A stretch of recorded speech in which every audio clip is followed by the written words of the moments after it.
लेकिन अपनी बयानबाजी के चलते सपा से बाहर की गई पूर्व महानगर अध्यक्ष रुबीना खान ने कहा कि जब 100 करोड़ हिंदुओं के आराध्यों को गाली दी जाती है तो उनका अपमान किया जाता है, उस पर कोई कुछ नहीं बोलता, ना कोई कार्यवाही होती है। इस वक्त हिंदुस्तानी मुसलमानों को अपने देश में हिंदुस्तान का साथ देना चाहिए। वहीं उन्होंने ओवैसी बंधुओं और अरब देशों को भी इस पूरे मामले पर नसीहत दे दी है।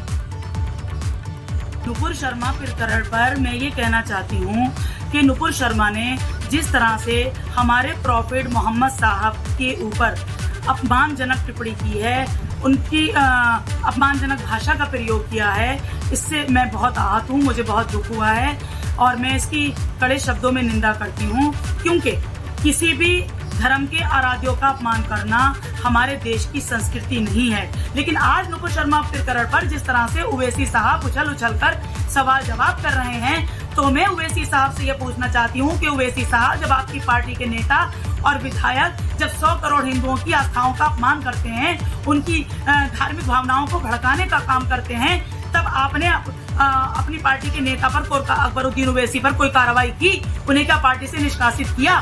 शायद इसलिए कि वो आपके भाई हैं। ओवैसी साहब, इसमें मेरा आपसे ये कहना है कि आपको तो इस मसले पर शायद बोलने का अधिकार ही नहीं है, सवाल पूछने का कोई अधिकार ही नहीं है, क्योंकि बात निकलेगी तो फिर दूर तलक जाएगी।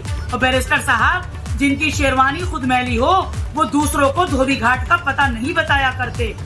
और ये मैं पीड़ा तब भी होती है जब MF हुसैन जैसे चित्रकार ने 100 करोड़ हिंदुओं की भावनाओं का अपमान कर उनके देवी देवताओं को अश्लील तस्वीरें बनाकर हमारे 100 करोड़ हिंदू भाइयों की आस्थाओं का अपमान करने की कोशिश की, उनकी धार्मिक भावनाओं का अपमान करने की कोशिश की, तब अरब देशों ने एक बार भी MF हुसैन जैसे चित्रकार की निंदा की, क्योंकि ये तो हमारे इस्लाम के भी खिलाफ है, हमारे प्रॉफिट मोहम्मद साहब की तालीम के खिलाफ है। इसीलिए मैं इस बारे में ये कहना चाहती हूँ कि ये अरब देशों का जो आज हमारे देश पर उंगली उठाने का ये काम कर रहे हैं, ये उनका सेलेक्टिव अप्रोच है। इसीलिए भारत के, हम हिंदुस्तान के हिंदुस्तानियों को इस पर तवज्जो नहीं देनी चाहिए, इस पर ध्यान नहीं देना चाहिए, अपने देश के साथ खड़े रहना चाहिए, क्योंकि ये जो है हमारे देश को बदनाम करने का षड्यंत्र है। और मुरादाबाद के सपा सांसद ST हसन ने कहा कि मोहम्मद साहब के नाम पर मैं जान भी कुर्बान कर सकता हूं। उन्होंने नुपुर शर्मा पर कानूनी कार्यवाही की मांग की है। वहीं कानपुर हिंसा में PFI कनेक्शन पर कुछ भी कहने से वो बचते दिखाई दिए। कानपुर में दंगा हुआ। हर मजहब के मानने वाले, चाहे हिंदू हो या मुसलमान हो, अगर उनके पेशवाओं के ऊपर अपशब्द बोले जाते हैं तो वो वायलेंट हो जाते हैं। उनके दिल को तो बहुत सख्त तकलीफ होती है। और मुसलमानों को, हमारे प्रॉफिट हुजूर सल्लल्लाहु अलैहि वसल्लम की शान में अगर कोई गुस्ताखी करता है तो ईमान वाला मुसलमान उनके नाम पे, और मैं ही नहीं बल्कि तमाम मुसलमान उनके नाम पर अपनी जान कुर्बान कर सकता है।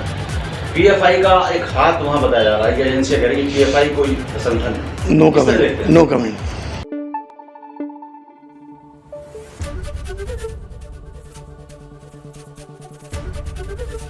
ABP गंगा, खबर आपकी, जुबान आपकी।